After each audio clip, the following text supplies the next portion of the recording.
আল্লাহর কাছে এটি এত দামি একটি আমল যেটি মানুষের ইচ্ছা শক্তিকে পরিপূর্ণ করে, মানসিকভাবে প্রশান্তি আসে, হতাশা দুর্দশা থেকে আল্লাহ তাআলা হেফাজত করে, প্রাণবন্ত জীবনযাপনে আপনাকে উৎসাহী করে তোলে।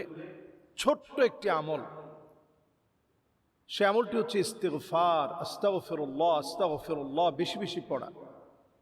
নবী করিম সাল্লাল্লাহু আলাইহি সাল্লাম বলছেন, ইন্নাহু লা ইউগানি আলা কলবি ওয়া ইন্নী লা আস্তাগফিরুল্লাহ ফিল ইয়াউমি মিআতা মাররাহ। আল্লাহ তাআলা নবীজির গুনাহের কোনো অধ্যায় রাখেনি। সমস্ত নবী আম্বিয়া আলাইহিমুস সালামরা মাসুম, তারপরেও নবীজি প্রতিদিন 100 বার ইস্তিগফার পড়তেন, আস্তাগফিরুল্লাহ আস্তাগফিরুল্লাহ পড়তেন। যদি আমরা আমাদের জীবনে ইস্তিগফারকে যদি সঙ্গী বানিয়ে নিতে পারি, মান লাজিমাল ইস্তিগফার জাআলাল্লাহু লাহু মিন কুল্লি দাইকিন মাখরাজা ওয়া মিন কুল্লি হাম্মিন ফারাজা। ইস্তিগফার আপনার এমন আপন বিষয়, যদি আপনি আপন বানিয়ে নিতে পারেন, বিপদে পড়ে গেছেন, মুসিবতে পড়ে গেছেন, অনেক বড় ক্লান্তি দুশ্চিন্তা আপনাকে গ্রাস করে ফেলেছে, আপনি যদি ইস্তিগফারটা পড়তে পারেন প্রপারলি, ইনশাআল্লাহ সমস্ত বিপদের রাস্তা বন্ধ হয়ে যাবে। আল্লাহ তাআলা আপনার বের হওয়ার রাস্তা আল্লাহ তাআলা বাতলে দিবেন। সুতরাং বাঁচার জন্য, মানার জন্য, নিজেকে পরিবর্তন করার জন্য আসুন আমরা ইস্তিগফারের আমল করি। আস্তাগফিরুল্লাহ আস্তাগফিরুল্লাহ অন্তত প্রতিদিন নবী করিম সাল্লাল্লাহু আলাইহি সাল্লামের শ্রেষ্ঠ আমল হিসেবে 100 বার আমরা পড়ার চেষ্টা করি। ইনশাআল্লাহ তখন আপনি দোয়া করে দেখবেন, ইস্তিগফারের আমল করে যত দোয়া করবেন আল্লাহ তাআলা অবশ্যই দোয়া কবুল করবে। যে মা বৃদ্ধ হয়, বৃদ্ধা মাকে পানির মধ্যে ফেলে দিয়েছে আমাদের পার্শ্ববর্তী কোনো এক দেশের একজন নাগরিক। আসলে মায়েদের সাথে এখন অমুসলিমরা অত্যাচার করলেও মুসলিমদের ভিতরেও এখন এমন অনেক দৃশ্য পাওয়া যায়। এগুলো কি আসলে কিয়ামতের আলামত কিনা? আসলে শেষ জামানার গল্পের ভিতরে নবীজি সাল্লাল্লাহু আলাইহি সাল্লাম শেষ জামানার যে বিষয়গুলো বলেছেন, এর মধ্যে এটা একটা বিষয় যে সন্তান হিসেবে পিতামাতার সাথে যে দায়িত্ববোধ, যে দায়িত্ব আমাদের থাকা উচিত, সে দায়িত্ব মানুষ ভুলে যাবে আখিরি জামানায়। এটা এখন আমাদের চোখের সামনে মহাসত্য যে আমরা এখন মায়ের সম্মান আমরা ভুলে গিয়েছি, মায়ের সাথে সুন্দর আচরণ আমরা ভুলে গিয়েছি, বাবার সাথে সুন্দর আচরণ আমরা ভুলে গিয়েছি। ওয়া সাহিবুহুমা ফিদ দুনিয়া মারুফা, তাদের সাথে সুন্দর আচরণ করা দুনিয়ার জীবন যাপনে, এটা তারা আমাদের কাছে প্রাপ্য। তাদের সঙ্গে উত্তম আচরণ করা, এটা তারা আমাদের কাছ থেকে প্রাপ্য।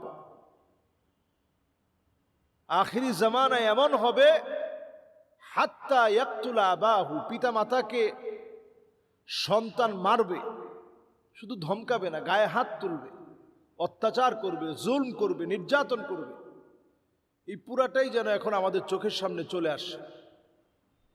সুতরাং এই আখিরি জামানায়, শেষ জামানায় আমরা এখন এই দৃশ্যগুলো দেখছি প্রতিনিয়ত, যে সন্তান পিতামাতার গায়ে হাত তুলতেছে, পিতামাতার সাথে অশ্লীল আচরণ করছে।